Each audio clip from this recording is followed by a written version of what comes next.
आज हम जिस मुद्दे पर बात कर रहे हैं उसमें भ्रष्टाचार और बहुत सारी गड़बड़ियां पाई गई हैं और इसमें तमाम सारे लोग धरने पर बैठे हैं करीब 5-6 दिनों से। और जिस दिन ये रोड बनाया जा रहा था उसी दिन से ये रोड मतलब कि लफड़ा में है। लफड़ा में कहें तो जब इसकी मतलब क्वालिटी जब चेक किया गया तो बहुत ही घटिया और बहुत ही सस्ता क्वालिटी मिला। ये जब बनाई जा रही थी सड़क, जिस टाइम पर ये लोग पहुंचते हैं देख सकते हैं बेकायदे बहुत सारे लोग थे। और पहली बात कि ये लगभग 10 साल की बाद ये सड़क बनाई जा रही थी, वो भी बहुत कुछ करने पर, यानी कि उधर के लोग परेशान हो चुके थे, धरना पर बैठने के लिए मजबूर हो चुके थे, एप्लीकेशन पर एप्लीकेशन देते रहे, उसके बाद भी वहां पर 10 साल की बाद ये सड़क दी जाती है। और उसके बाद क्या होता है अब कहानी सुन लीजिए। उसके बाद ये होता है कि नेताओं के द्वारा इस सड़क को पास किया जाता है। पास करने के बाद कमीशन फिक्स होता है और ये कमीशन इतना खतरनाक चीज है ना कि अब उस सड़क में क्या क्वालिटी रहना चाहिए, हाँ उसका मानक क्या होता है, ठेकेदार को भी नहीं पता है। अब कमीशन कमीशन सुन लीजिए पहले। कोई भी सड़क अगर बनती है, ठीक है, कोई भी सड़क, तो ठेकेदार पहले पहुंचता है किसके पास, पहले जो सड़क का फंडिंग जो पास करेगा उसके पास, सांसद या विधायक के पास, दो ही लोग पास करेंगे क्योंकि उस प्रकार की सड़क है। ठीक है, क्षेत्रीय सड़क को वही लोग देखते हैं।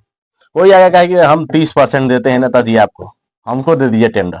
कोई आएगा कहे कि हमको 40% हम देंगे आपको, हमको टेंडर दे दीजिए। तो कौन वहू में आएगा कि भैया हम 60% आपको दे देंगे और सड़क भी बना देंगे, हमको टेंडर दे दीजिए। तो इन दोनों को नहीं मिलेगा। किसको मिलेगा? जो 60% कमीशन देगा उसको मिलेगा।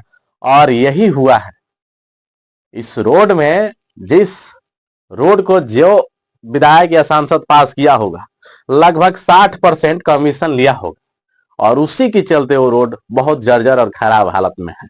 मैं किसी का नाम नहीं लिया हूं और मैं केवल सांसद और विधायक लिए इसलिए कह रहा हूं कि उनके क्षेत्र में इस प्रकार की सड़क बन रही है।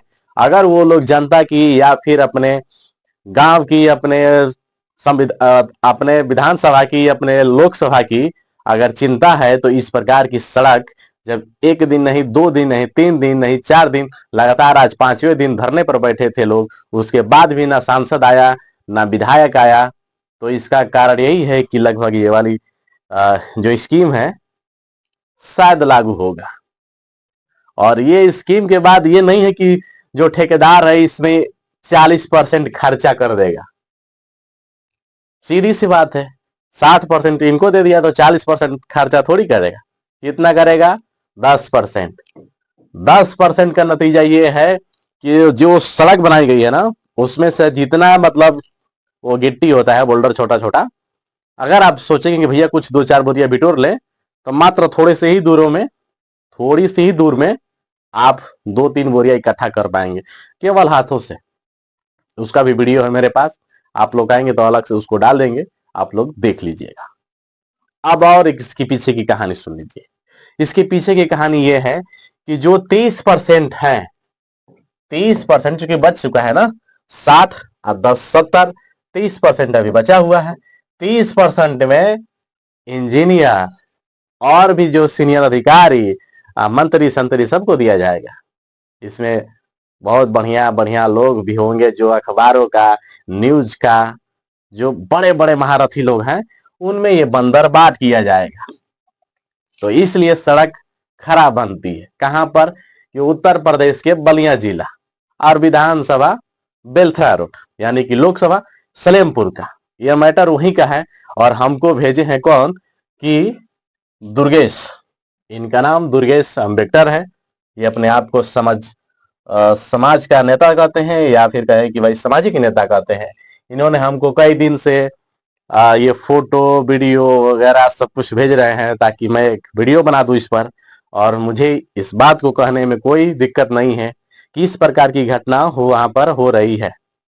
अब एक और बात, मैंने पहले ही कहा कि 60% जो दिया होगा उसी को ठेका मिला होगा। उसके बाद से 10% इस पर खर्चा किया है, 30% क्या किया है, बंदरबाट की तरह जो इसमें अधिकारी होगा, कोई भी अधिकारी हो सकता है।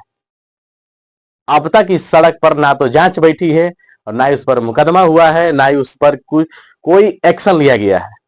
आम पब्लिक अगर मोटरसाइकिल लेकर जा रहा है, ठीक है, अगर मोटरसाइकिल लेकर जा रहा है या कोई व्यक्ति अगर हेलमेट नहीं पहना है तो तुरंत उस पर चालान हो जाता है फटाक से। तो ऐसा क्यों नहीं एक नियम बना दिया जाता है कि रोड अगर बेकार बना दिया तो ऑन द स्पॉट उसकी लाइसेंस रद्द और तुरंत उस पर मुकदमा, और तीसरी कि जितना पैसा उतारा है उसको वापस कर दे। हो सके तो इससे सुधार हो जाएगी, अन्यथा इसी प्रकार से जो सड़क बनाई जा रही है, आज बनेगी कल उखड़ेगी और परसों फिर से वही रोना धोना जनता का लगा रहेगा। हमारा वीडियो बनाने का मकसद एक ही है कि भाई हमको सड़क बेहतर होना चाहिए, जो व्यक्ति बनाया है उस पर कार्रवाई हो या फिर वो सड़क बना कर दे, क्योंकि योगी जी खुद कहे हैं कि जो व्यक्ति बनाएगा सड़क अगर उसकी समय सीमा पर नहीं, मतलब उस समय सीमा से पहले ही टूट जाती है तो दोबारा से फिर बनाएगा। तो भैया योगी बाबा जी, अभी सड़क बनी ही थी, 2 दिन इसको हुआ नहीं और तीसरे दिन इसकी वीडियो वायरल होती है और करोड़ों लोग देखते हैं उसको, यानी कि मिलियन में व्यूज जाता है उस पर। कि ऐसे लोग उठाते हैं ना तो एकदम वो जैसे उधरा उधरा जैसे दम निकल रहा है उसमें से, और वही हुआ है। आज अगर आप जाएंगे वहां पर तो सोचेंगे कि भाई 1-2 बोरिया अगर भरकर बोरी में घर लेकर चले आए तो आप आसानी से ला सकते हैं। इस प्रकार की ठेकेदारी चल रही है उत्तर प्रदेश के बलिया जिला में, और कहा जाता है कि उत्तर प्रदेश के बलिया जिला जो है बागियों का है। हो सके कोई बागी ठेकेदार होगा, क्योंकि बागी बलिया में बागी लोग होते हैं। आम पब्लिक बागी नहीं रही, ठेकेदार बागी बन चुके हैं। वो ठान लिए हैं कि बागी बलिया में एक भी सड़क कायदे से ढंग से नहीं बनाएंगे हम लोग, जो करना है जनता कर ले। ये लोग आज 10 दिनों से धरने पर बैठे हैं। आप लोगों को मैं तस्वीर दिखाता हूं। ये लोग आज 10 दिनों से मान के चलिए कि धरने पर बैठे हैं, और जिस दिन से ये सड़क बनी है ना उसी दिन से उस पर मतलब ये लोग धरने पर बैठ चुके हैं। भाई काम तो सही से करो। यहाँ के जो जिला अधिकारी हैं न जाने कितनी मोटी परत आंखें पर पट्टी बांध दी गई है कि उनको दिखाई नहीं दे रहा है, और उसी रोड पर बैठे हैं ये लोग। जिस रोड से वो आ रहे हैं, जिस रोड से जा रहे हैं, उससे बड़े बड़े लोग उस रोड से आते जाते होंगे, लेकिन उनको किसी को भी नहीं दिखाई दिया कि यहाँ पर लोग बैठे हैं। और ये लोग आज 10 दिनों से मान लीजिए बैठे हैं, कोई सुनवाई नहीं। खैर, आप लोग क्या सोचते हैं हमारे इस वीडियो के बारे में? आप लोग अपनी राय कमेंट बॉक्स में कमेंट कर सकते हैं, और उस ठेकेदार पर कौन सी कार्रवाई होनी चाहिए आप लोग वो भी कमेंट जरूर करिएगा। धन्यवाद।